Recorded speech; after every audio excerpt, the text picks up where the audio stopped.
जैसे प्रमोद जी ने कहा कि उनके साथ नहीं सही होगा, तो दो तरीके के बच्चे हो सकते हैं। मतलब अगर वो क्वेश्चन सही भी होता तब भी 100% आने की चांसेस गलत होती।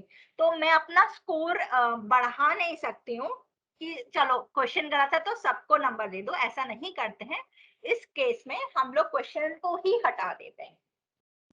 तो उसके बाद हमारे लिए ये इंपॉर्टेंट हो जाता है कि अगर किसी भी क्वेश्चन में 20% से कम हमें परफॉर्मेंस दिख रही है तो हम पहले क्वेश्चन खोलेंगे, उसे पढ़ेंगे, देखेंगे कि ओके क्वेश्चन में हमारी टीम ने ये बनाया था, हम देखेंगे उनके पेपर में कैसा प्रिंट हुआ, हम देखेंगे बच्चे किन किन ऑप्शंस पे आंसर कर रहे हैं, कहाँ गलती हो रही है, हम पूरी तरीके से उसे समझने की क्वेश्चन को कोशिश करेंगे।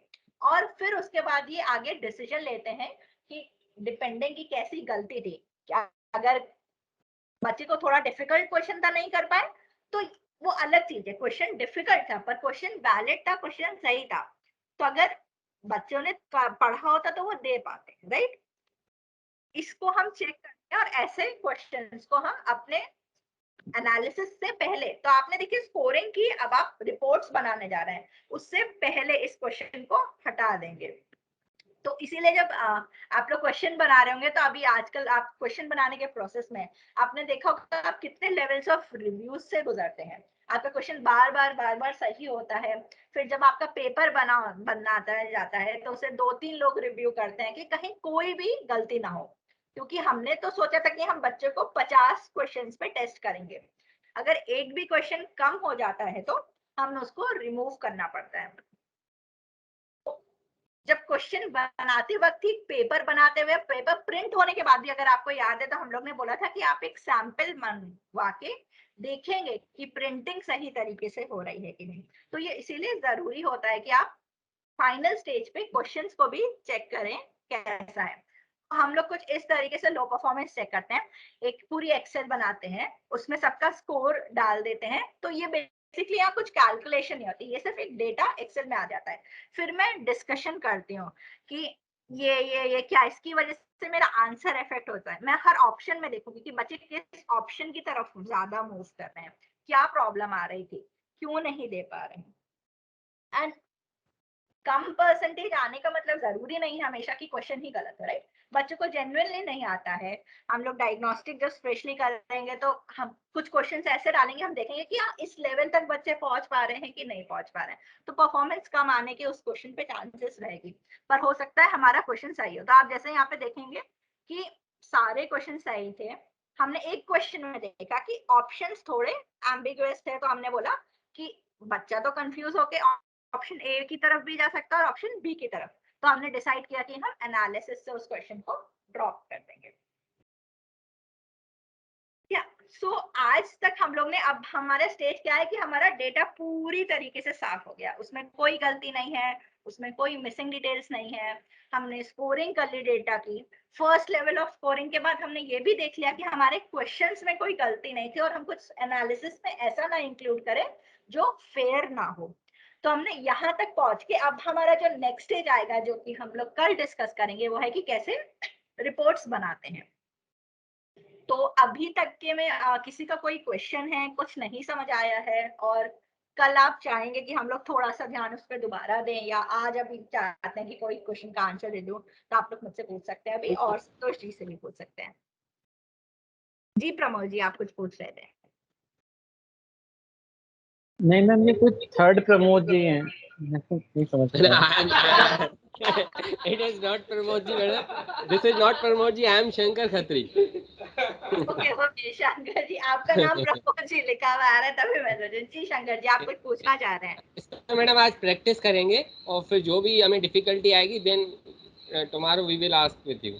एकदम एकदम, आप जरूर, हम लोग कल स्टार्टिंग के 15 मिनट थोड़ा रिकैप करने में और आप लोग का दोबारा रिवीजन करने में, कहीं पे भी कुछ नया क्वेरी निकल के आ रही है तो आप पूछ लीजिएगा, तो वो टाइम हम लोग रखेंगे। और किसी का क्वेश्चन कुछ शेयर करना चाहेंगे, नहीं समझ आया, चाहते हैं कि हम कल उस पर थोड़ा और फोकस करें।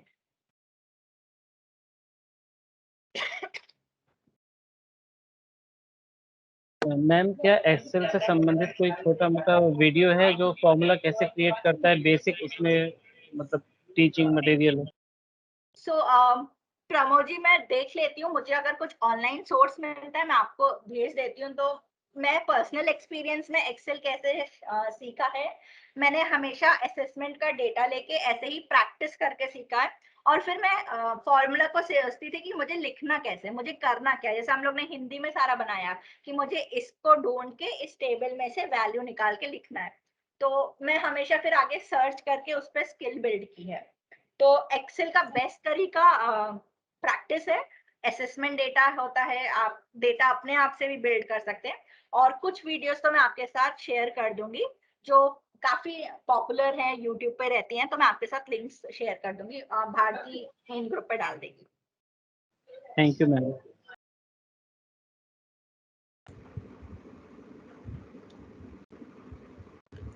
आई थिंक कृतिका, जो आज जैसे आपने फॉर्मूला लगाया वो मुझे भी अच्छा लगा।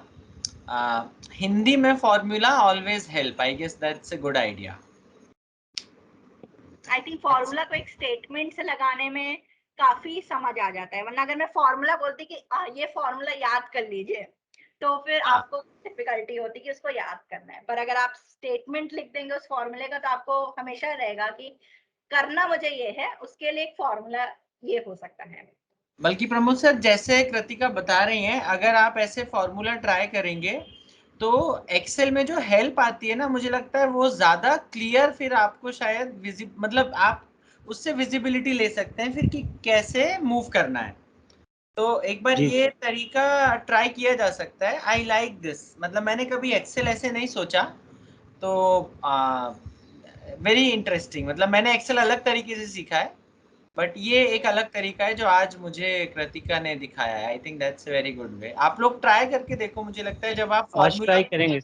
हाँ, जब आप फॉर्मूला बोलोगे तो वो जो हेल्प आती है ना, वो हेल्प से भी आपको काफी सारी क्लैरिटी मिल जाएगी कि अच्छा मेरे को ये चाहिए। आपको आउटपुट पता होगा तो आई थिंक आप उधर से कुछ प्लस माइनस करके 2-3 बार में फॉर्मूला फिर वो सेट हो जाएगा। और एक बार हो गया फिर आई डोंट थिंक कि there is any challenge. So that's a good point.